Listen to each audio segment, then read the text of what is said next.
دور موجود کے اندر کہتے ہیں کہ سب سے بڑا بم جو ہے وہ معیشت ہے۔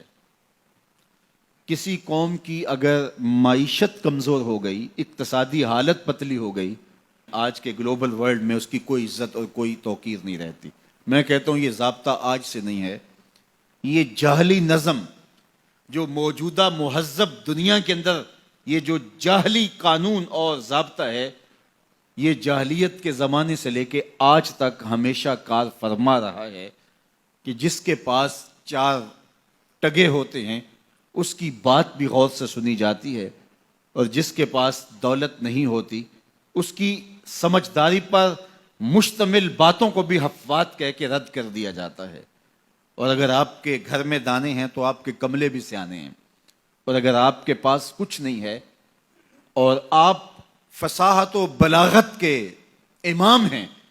تو آپ کی بات کی کوئی اہمیت نہیں ہے۔ عربی کا ایک شعر ہے کہ فصاحت و صحبان و خط و ابن مکلا و حکمت و لقمان و زہد و ابن ادہمی اذا اجتمعت فی المرء والمرء مفلس فلیس لہ قدر بمقدار درہمی۔ صحبان جیسی فصاحت ہو، ابن مکلا جیسا خط ہو، ابراہیم ادہم جیسا زہد ہو، اور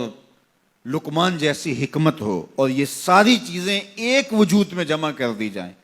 یہ ساری خوبیاں ایک شخص میں جمع ہوں، والمرء مفلس، لیکن وہ شخص ہو غریب، فلیس لہ قدر بمقدار درہمی، تو اس کا ایک کوڑی مل نہیں ہے۔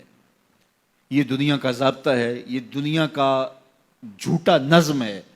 اور شروع سے آج تک یہ قانون دنیا کا اندھا قانون کار فرما ہے۔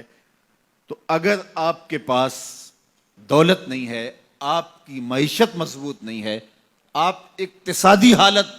کمزور رکھتے ہیں، تو پھر نہ آپ کی بات سنی جائے گی اور نہ آپ کی کوئی توقیر ہوگی۔ اقوام عالم کے اندر اپنے آپ کو کھڑا کرنے کے لیے اپنی اقتصادی حالت آپ کو بہتر کرنی ہوگی، اور اقتصادی حالت بہتر کیسے ہوگی؟ دیانت اور سچائی کے ساتھ اگر آپ بڑھیں گے تو آپ کو رستے نصیب ہوتے چلے جائیں گے، اللہ آپ کی مدد کرے گا، اللہ آپ کی نصرت کرے گا۔ دیانت کے ساتھ اور سچائی کے ساتھ جو قومیں آگے بڑھی ہیں، وہ قومیں کافر بھی ہوں تو انہیں راستے ملے ہیں، اور دیانت اور سچائی کو جن قوموں نے چھوڑا ہے، چاہے وہ تہجد گزار بھی ہوں، انہوں نے راستے مسدود پائے ہیں، راستے بند پائے ہیں۔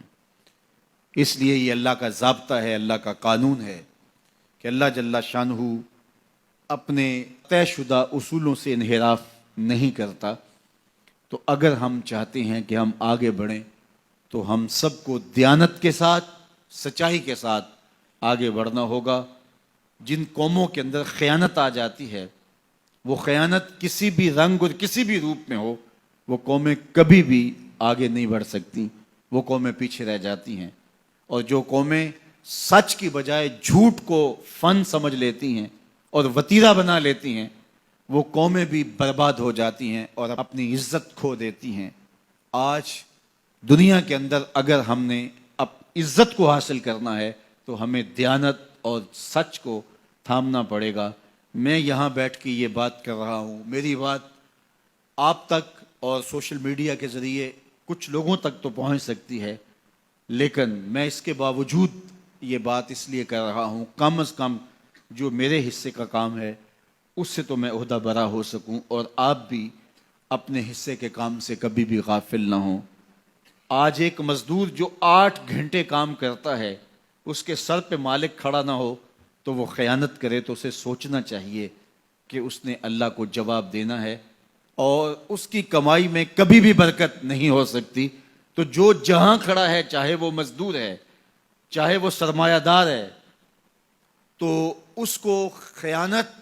اور جھوٹ کے ساتھ آگے نہیں بڑھنا ہوگا، بلکہ اس کو دیانت اور سچائی کے ساتھ آگے بڑھنا ہوگا۔